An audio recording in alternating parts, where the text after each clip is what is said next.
What is up, most distinguished patrons of this channel? On today's episode of Shit I Shouldn't Be Buying, a 65-pound cast steel, or well, supposedly cast steel anvil from Hazard Fraught. Let's open it up and see what you get. So I've been in a market for a small anvil, and a legitimate one is far more than $120 I spent on this. Pretty soon I will be getting a real anvil. I got a lot of projects that I want to do that's going to kind of need it. And I'd like to get into blacksmithing, since that's just another extension of being a welder and working with metal. Just a little bit different.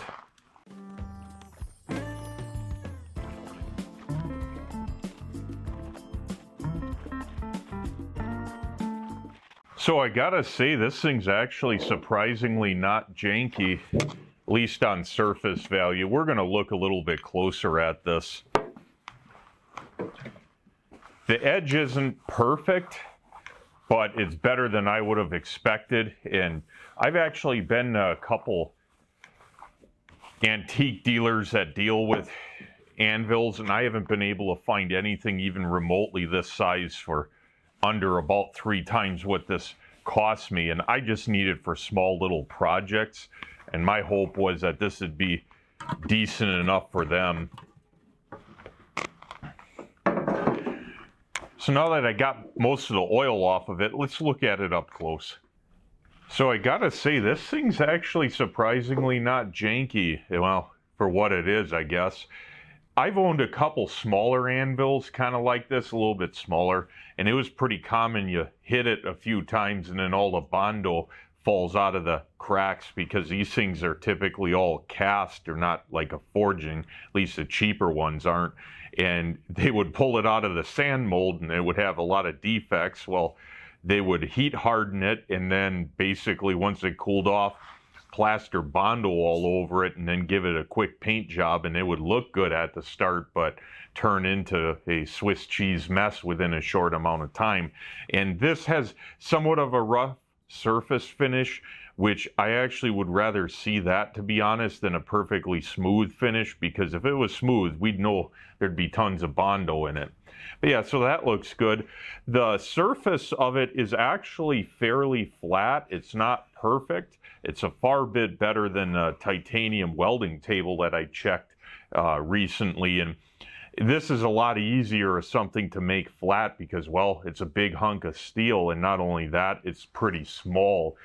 Making a larger tabletop perfectly flat, or at least reasonably flat's a lot harder.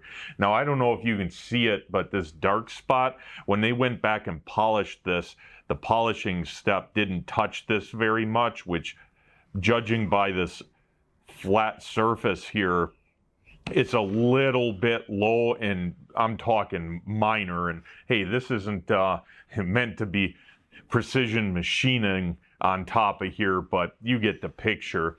Now, I don't know much about anvils. I'll be completely honest. I'm kind of dumb about them. However, I do know a fair amount about metal, and I know that making a casting of something like this and then going back and heat hardening it is probably a real big pain in the ass.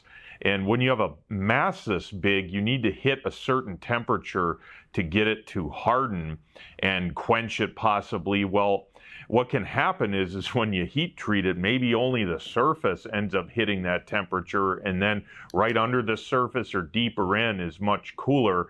Therefore, when you quench it, if you do that, or just let it air cool harden, you wind up having a very thin layer of hardened material basically, and then nothing else. Not to mention getting this whole thing to the same hardness, like from here to the edge here, up here, all the way back, is going to be, it takes know-how, and it also takes likely a very long heat treatment process with a lot of experienced people doing it. So we'll check the hardness at different points of this with the file set I have and see.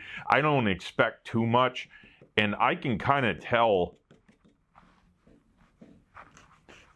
the surface finish is obviously better on that than this, But to me, this feels less hard. It's hard to describe than this right here. This feels like it has decent rebound. This feels more like mild steel. So who knows? We'll check it out with some files.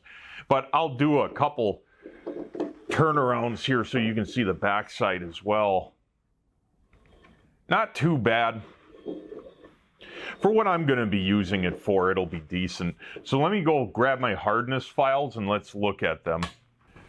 So I got a set of made in Japan, or at least that's what the package says, files, and I figured we would test it. I've only used these once before with mixed results, probably because I'm a little bit of an idiot when it comes to this, but why don't we use, this is HRC scale, according to this, 40 to 65. So let's start out with the 40.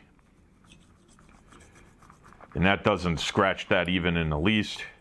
And yeah, there's no doubt the top is harder. Nothing.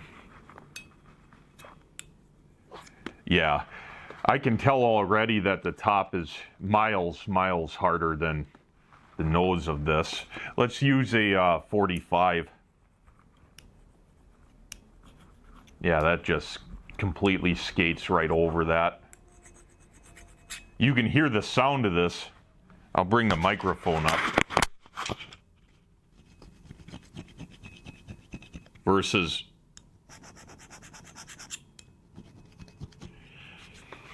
let's go up to 50, and that was a 45.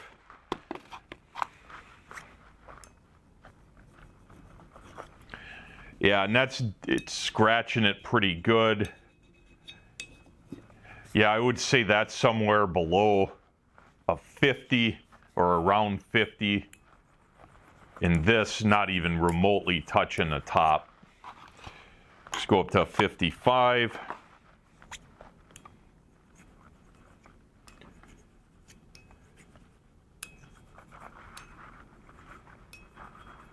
So it seems like it's, let me try again.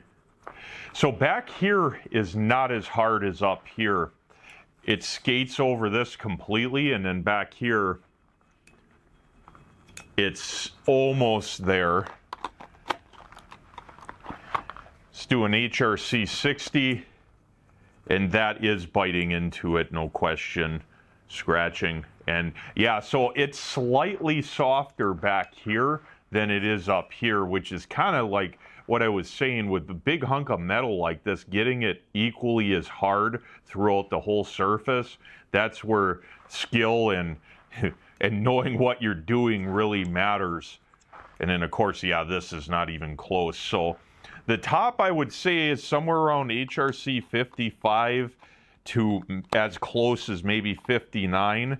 And then the front here, the nose, is significantly softer, somewhere around 45 maybe, in that ballpark.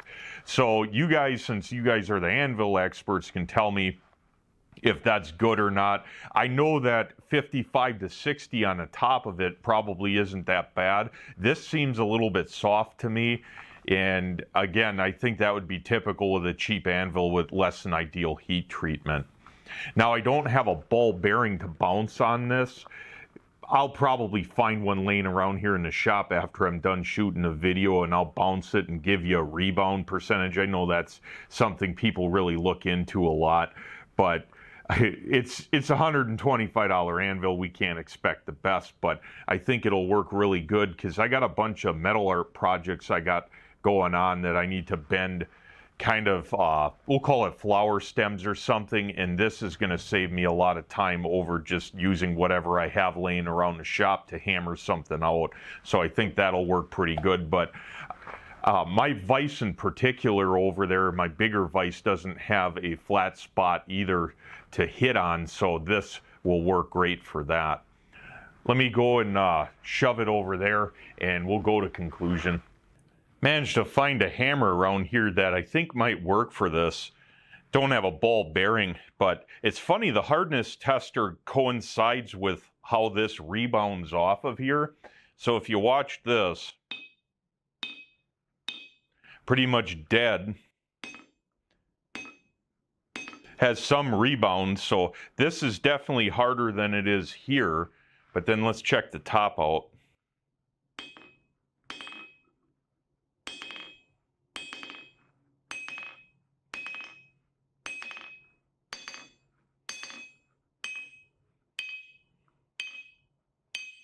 And the back is dead as well, so much softer in this section, much softer of a hardness, and then the middle actually seems to be pretty good. The rebound is really good in this section right here, so interesting. Like I said, if you guys know, obviously, if you know anything about anvils, you probably know more than I do, but the rebound is, there's some, so we'll put it that way, there's some. But yeah, this thing's gonna come in real handy for craft projects and stuff. The only thing negative I'll have to say about it, there's no way really to bolt this down to my table, so I'm going to have to engineer up something just to kind of hold it down so I'm not an idiot and grab it to try and move the table and have it fall on my foot, which I guess I'd probably survive because I wear steel toe boots all the time, but you want to be careful. This isn't something you want to drop on yourself. So with that said, it seems to be pretty decent. I'm happy for what I spent, and I'm going to start beating on this with all sorts of stuff, mainly craft-like projects for artwork-related stuff, because it's been a while since I've done any of that, and I kind of want to get back into it. That is kind of my, not really passion, but something that I'm really into is making metal art, and I just don't do enough of it anymore. I've been too busy making videos on reviews and how to do stuff instead of actually making stuff, so I'm going to get more into that. With that said, thanks for sticking around, guys. Until next time.